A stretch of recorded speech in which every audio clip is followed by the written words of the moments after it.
तुमच्या घराजवळ ही 8 झाडे असतील तर सावध राहा. पावसाळ्यात साप घरात आलाच म्हणून समजा. पावसाळा सुरू झालाय, आता साप दिसण्याच्या घटना वाढतील. पण तुम्हाला माहिती आहे का की तुमच्या अंगणातील काही झाडे आणि झुडपे सापांसाठी सुरक्षित आश्रयस्थान ठरू शकतात. खरे तर पावसाळ्यात सापांच्या बिळांमध्ये पाणी साचल्यामुळे ते नवीन आणि कोरडी जागा शोधू लागतात.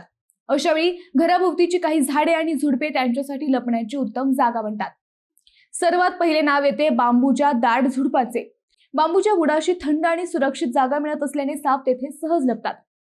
तसेच मेहंदी, मोरपंखी, दिवरांटा आणि दाट कुंपणासारखी झुडपे, त्यांच्या खाली साप लपून बसू शकतात.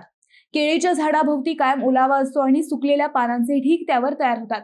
ही ठिकाणेही सापांना आकर्षित करतात.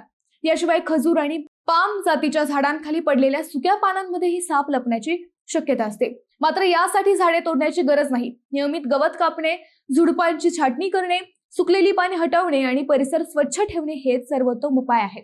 माहिती आवडल्यास व्हिडिओला लाईक, शेअर आणि फॉलो करायला विसरू नका.